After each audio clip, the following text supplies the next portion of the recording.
Tip number one, focus so much on farming the creep camps in between capturing points. Very important because it works toward getting your boons, it gives you consumables, and it potentially gives you very big upgrades that you would have to work for from the merchant otherwise. Second thing is, make sure that you are constantly keeping an eye on your boon system. Whenever you get at least one boon, you can recall. If you get to 3 boons, that's your maximum boons. And when you get maximum boons, you want to recall as soon as possible.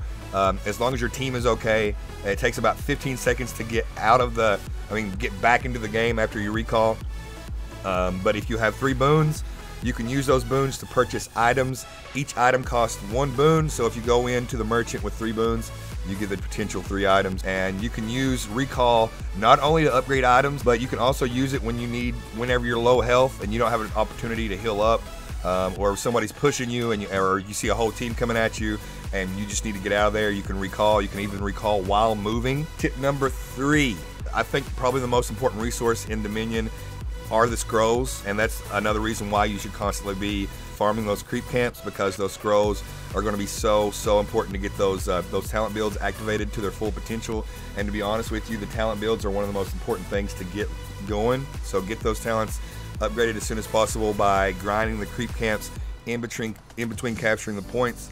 And that just kind of reiterates the idea of focus on farming the creeps. They're very important. Tip number 4, in Dominion, you get points for exiling enemy players, right? If you control more capture points, you will get more points when you exile a player. So if your team has 2 points, then you should go more aggressive and try to get more exiles, because even if you go against an enemy player and you both die, you will come out positive in the interaction because you have 2 points and they only have 1 point. So they get less points for exiling you than you get for exiling them.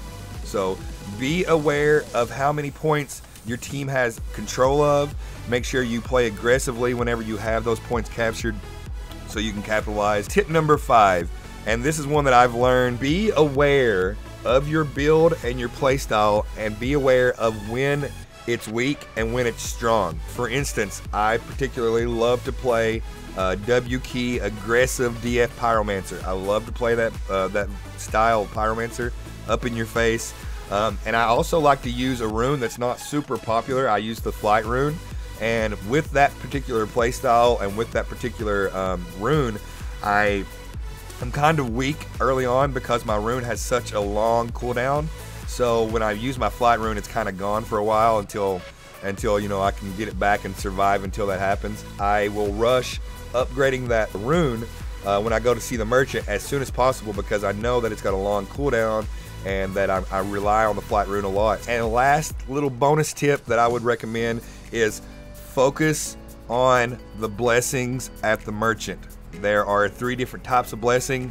There's movement speed, there's armor, and there's mana regeneration. I would say in terms of priority, armor is the first priority for sure. I would say probably movement speed is second priority, and then I would say mana is probably last. I didn't really get a lot of the mana blessings, and I never really felt like I was underpowered. I don't know if that's just a Pyromancer thing, but that's just something I picked up. So that's everything I learned. Hopefully you guys enjoy Dominion. Hopefully that helped a little bit. Those are like 6 tips that I took away from playing.